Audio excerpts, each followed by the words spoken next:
Sir सबसे पहले अपना परिचय बताइए। सुबोध यादव नाम है मेरा और इनकलाबी कारवां एक सामाजिक संगठन चलाते हैं और उसी बैनर से बाबा साहब की जयंती के उपलक्ष्य में सामाजिक न्याय के संघर्षों को आगे बढ़ाने के लिए वैचारिक मजबूती के साथ संघर्षों को आगे बढ़ाने के लिए जनसंवाद का हम आयोजन किए हैं और उसमें प्रमुख रूप से आज के समय में देश के बहुत बड़े बहुजन चिंतक बौद्धिक चिंतक डॉक्टर लक्ष्मण यादव आ रहे हैं, हरकेश्वर राम आ रहे हैं, डॉक्टर PNP पाल आ रहे हैं। अप्रैल का जो माह है, अप्रैल का माह सामाजिक न्याय के शिक्षक राहुल सांकृत्यायन, बाबा साहब और मंडल मसीहा BP मंडल साहब, ज्योतिबा फुले, महात्मा ज्योतिबा फुले, इन सब लोगों का एक सप्ताह के अंदर जयंती है। इन सब लोगों के जयंती के उपलक्ष्य में ही आज देश का जो हालात है, आज देश में सामाजिक न्याय की हत्या की जा रही है, लोकतंत्र की हत्या की जा रही है, धर्मनिरपेक्षता की हत्या की जा रही है। आप देखेंगे धार्मिक जुलूस आयोजन के नाम पर, रामनवमी जुलूस के नाम पर अल्पसंख्यकों के सामने उनके धार्मिक जो स्थल है उनके स्थलों पे जा रही है।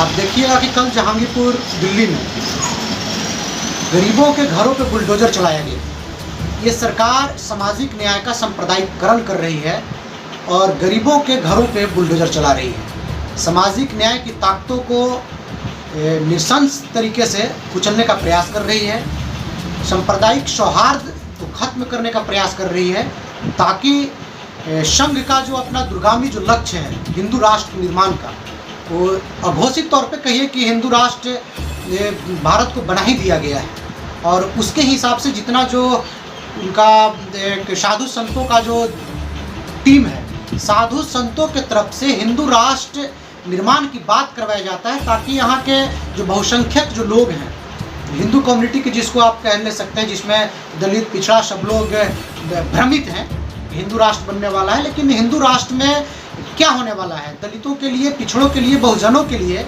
हिंदू राष्ट्र में वर्ण व्यवस्था कायम किया जाएगा और वर्ण व्यवस्था में आपका जो स्थान है वे द्विजों का गुलाम बना करके आपको छोड़ दिया जाएगा।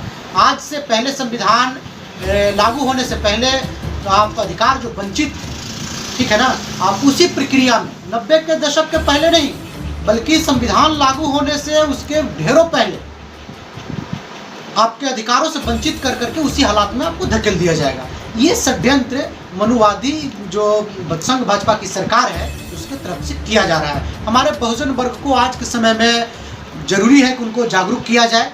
सामाजिक न्याय की जो लड़ाई है, सामाजिक न्याय की नारा देने वाले जो लोग थे, सामाजिक न्याय की बात करने वाले जो लोग थे, कहीं न कहीं शासन सत्ता में बने रहने के लिए कहा जाए तो सामाजिक न्याय का असली जो एजेंडा है, एजेंडा से वो खुद को काट लिए हैं, बल्कि द्विजों के लिए, सवर्णों के लिए कहीं न कहीं से उनके विषाधिकार को सुरक्षित रखने वाली बात आज करने लगे हैं।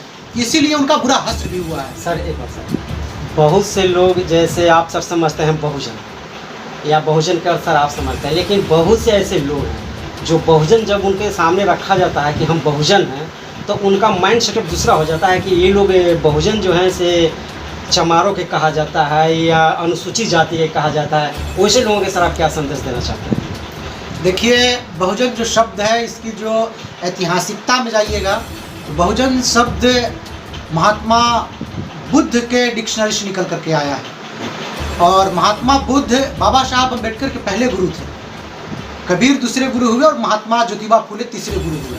ये पूरा सामाजिक न्याय के जो शिक्षक हैं उनके दर्शन से ये शब्द निकला है बहुजन शब्द। इसमें SC ST OBC माइनॉरिटी जो पूरा जो बहुसंख्यक, जिसको आप मेहनतकश वर्ग कहते हैं, जिसको कमेरा वर्ग आप कहते हैं, ये पूरा मेहनतकश कमेरा जो वर्ग है वो बहुजन है। और बहुजन वर्ग में SC ST OBC माइनॉरिटी और महिलाएं सभी शामिल हैं। इसमें सिर्फ ऐसा नहीं है कि चमारों का, महारों का और दूसरे दलितों का ही सिर्फ ये नहीं, ये हमारे हिस्सा है, वो हमारे साथी हैं, हमारे भाई हैं।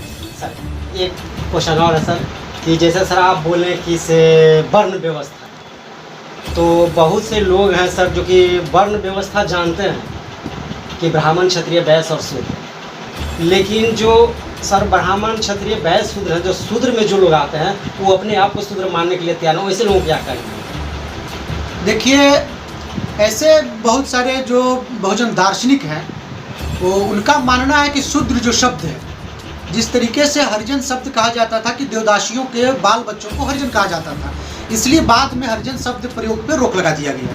तो ऐसे बहुजन जो दार्शनिक है वो भी कहते हैं शूद्र जो शब्द है वो आपको नीचा दिखाने के लिए ये गढ़ा गया है, ठीक है ना, उसका रचना किया गया है। तो हमारे जो लोग हैं स्वाभिमान के साथ अगर ये बात है तो शूद्र ना कह करके लोग कहते हैं कि बहुजन वर्ग कहा जाए। और इसमें ये शूद्र सचमुच में कहा जाए कि 3 जो वर्ण है, ठीक है ना, वर्ण श्रेष्ठ वर्ण जो कर्म है उसमें ब्राह्मण, क्षत्रिय और वैश्य, ये शूद्र जो कमेरा वर्ग है, जो उत्पादक जो जाति रहा है, ठीक है ना, जो उत्पादन से जुड़े हुए रहे हैं, जो पशुपालक जो समुदाय के लोग रहे हैं, वही शूद्र हैं, ठीक है ना। और भले ही लोग कहने में और इस कम्युनिटी के बहुत सारे लोग कहते हैं कि हमारे पूर्वज राजे रजवाड़ा रहे हैं, राजवंश के हम लोग हैं, ये ठीक है, ये पूरा जो यहाँ के जो मूल निवासी जिसको आप कह लेते हैं, ठीक है ना, आप बहुत सारे शब्दों में असुर कह लेते हैं, राक्षस कह लेते हैं, ये मूल निवासी जो है, यहाँ के आदिवासी जो लोग हैं, वही लोग सचमुच में इस धरती के शासक रहे हैं, एक समय में रहे हैं। लेकिन कालांतर में जब ब्राह्मणवादी जब कहिए कि वर्चस्व यहाँ बढ़ा तो हमारे लोगों को उनका जो अधिकार छीन लिया गया। पहले के जो कहते हैं ना कि दादा के सिकड़ लेके चलने वाली बात नहीं है। आज जो आपका जो हालात है उसके हिसाब से आपको खड़ा करने के लिए संघर्ष करने की जरूरत है। आज आप क्षत्रिय कह करके आप ब्राह्मण और क्षत्रिय के कैटेगरी में आप नहीं जा सकते हैं। आज आपको मोछ रखने पे आपकी हत्या कर दी जा रही है।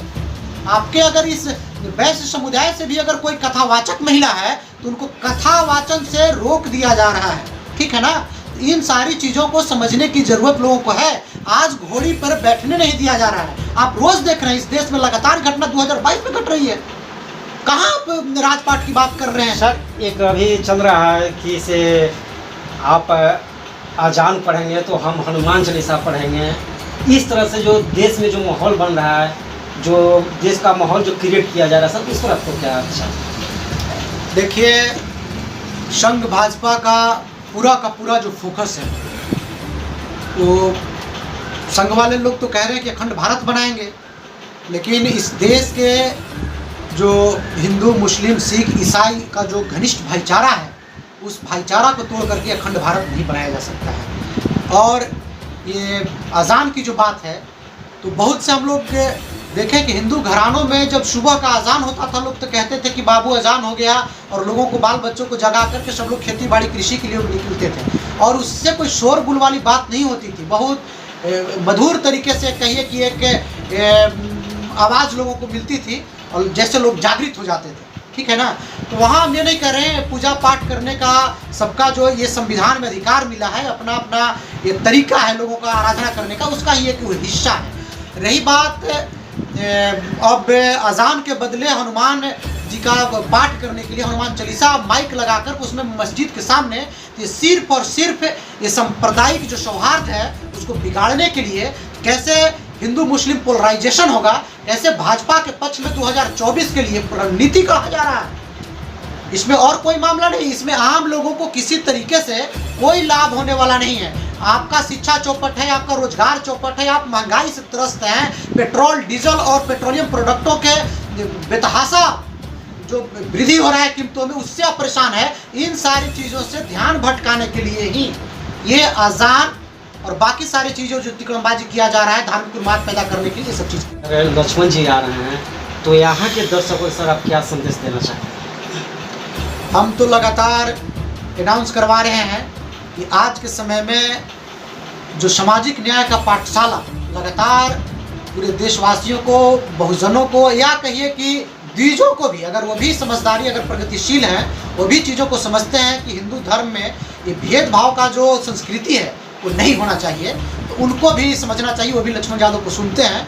और अरवल के लोगों से, तमाम प्रगतिशील लोगों से हम ये अपील करना चाहेंगे कि आप आइए और लक्ष्मण यादव सहित हमारे तमाम बहुजन जो बौद्धिक चिंतक जो आ रहे हैं, उनका जो दर्शन है उनका जो आज के समय में जो विचार है, और उनका विचार सचमुच में राष्ट्र निर्माण का विचार है।